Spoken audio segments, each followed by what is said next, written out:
Olah, kasihan ya, aku hanya bisa nyusul bapaknya. Ucapku merasa enteng. Hah? Jawabnya pelayan itu heran dan mengangguk.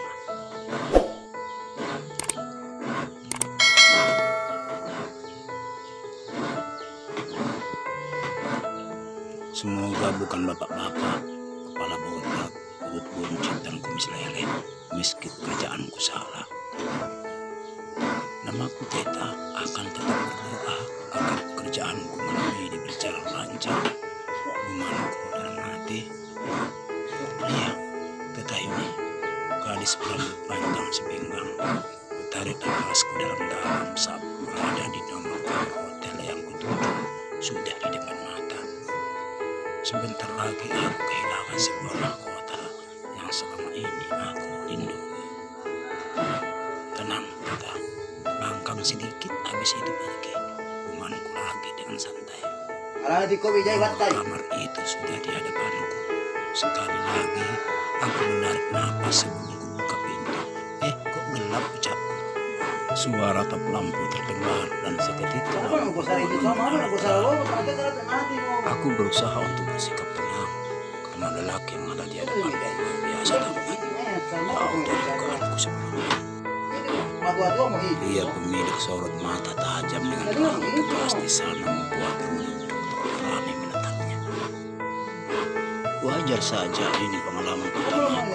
Tidak ada bakat menggoda lelaki seperti wanita-wanita lain. Apa ada pengalaman menjadi babysitter? Bentar lupa. Apa ini mau menyewa saya atau mencari masuk?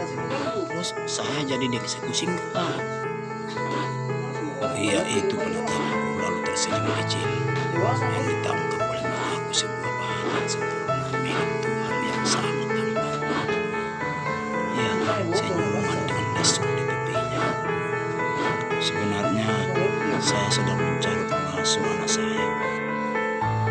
Dan dengan cara ini saya berharap bisa menemukan perempuan muda yang bisa menjaga anak. Atau yang tidak apa, karena saya butuh ASI untuk anak saya. Istrinya kemana, Pak? Tanya aku. Dia meninggal setelah melahirkan anak saya. Jadi sekarang tanya aku lagi membuat pria itu aku. Kenapa tidak mencari babysitter saja? Cara bapak ini membuat out dari topik hangat di kegiatan kita sekarang. Bahkan sudah kesekian kali, tapi anak saya tidak ada yang cocok dengan tangan mereka sampai cara ini yang terakhir. Sebelumnya saya juga sudah konfirmasi pada madam mencarikan perempuan baru. Oh gitu, saya bisa kok jadi babysitter. Tapi untuk ASI saya belum bisa karena saya masih perawan. Tenang saja, Pak, nanti saya usahakan agar anak bapak mau. Dengan semangat aku menawarkan diri. Alasan kamu jadi seperti ini karena apa? Tanya pria itu membuyarkan pikiranku. Nah, pertanyaan itulah yang sebenarnya aku harapkan. Karena aku ingin semua orang mengetahui hal ini. Kulakukan karena suatu alasan. Utang ayah, dia pernah gagal dalam usaha. Dan modal usaha itu boleh meminjam. Buntung gak ada ide buat cari uang. Jadi ini yang saya lakukan. Berapa? 150 juta. Baiklah, ini sangat pas. Jika kamu berhasil membuat anak saya luluh, maka utang orang tuamu akan lunas. Serius, Pak? Bisa lunas? Aku langsung membina, padahal dugaanku akan melakukan pekerjaan ini sampai melayani beberapa orang untuk mengumpulkan uang sampai cukup. Iya, dengan syarat taklukkan anak saya. Ucapnya berdiri dan membenarkan jasnya tampak siap melangkah. Deal, jadi bapak enggak jadi geledah saya nih. Dengan tanpa menantang, saya akan menggoda tanya aku. Enggak, saya enggak nafsu. Jawabnya sambil berjalan. Syukur deh si imut, aku enggak jadi turun mesin. Gumanku sambil mengintil pria itu dari belakang. Aku diajak mutat-mutat dengan mobil mewahnya. Tidak sengaja aku menginjak mesin yang sudah dipastikan itu milik pria itu. Sebagai perempuan miskin yang dihidupi dengan kesederhanaan, tentu saja aku kagum. Namun kegagumanku banyak kupendam dalam hatiku. Cakep banget rumahnya, luas lagi. Ini kalau di komplek bisa nampung 1 RT, gumanku. Ayo, ikut saya, perintahnya. Ini rumah bapak, nyicilnya berapa? Iya, aku belum kenal nama bapak. Iya, karena aku belum mengenalnya, maka wajar saja terlintas nyicil. Wetan Nugroho, pria yang menjadi pemburu perempuan itu adalah seorang miliarder dengan cabang perusahaan di mana-mana. Perusahaannya meletak dan jangan ditanya bagaimana kondisi keuangannya. Oke, Pak Etan, nama saya Teta, ucapku sambil mengulurkan tanganku. Tetapi Teta Yuni Purwaningsi, Pak. Jangan diganti ya, nanti repot pakai nasi kuning. Baiklah, ayo ikut saya. Teta, lelaki itu mengajakku. Aku melongo, tapi aku merasa kesal karena nama aku tidak disebutkan sempurna. Mampu menahan kesabaranku.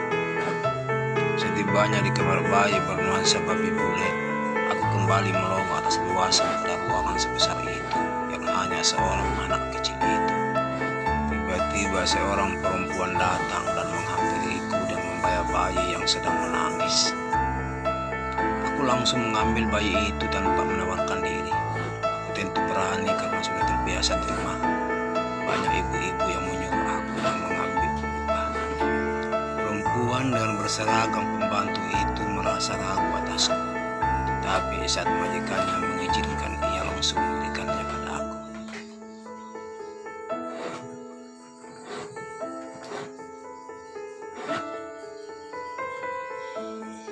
Awalnya bayi berusia 3,5 bulan itu masih terus menangis. Namun setelah melihat ekspresi wajahku, mungkin imut juga. Konyol, bayi itu tiba-tiba berhenti menangis seakan mengenali wajahku. Sedikit kemudian bayi itu tersenyum, lalu kemudian tertawa. Biar ayahnya pun sedikit tertarik membentuk senyuman.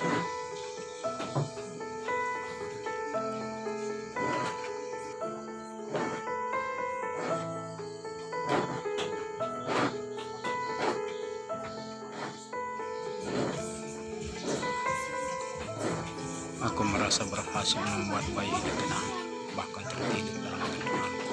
Ayahnya benar-benar tenang saat ini.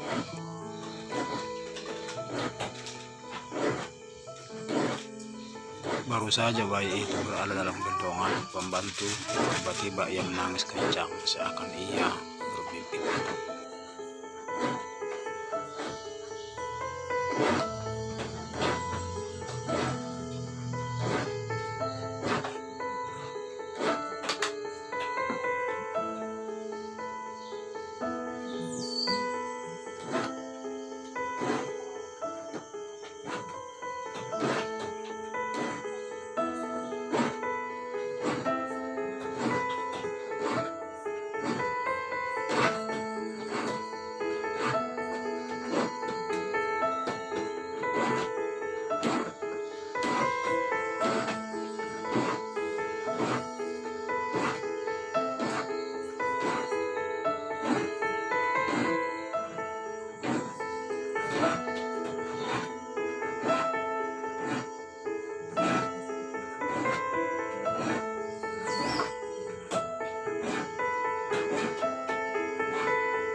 bendera turun panang.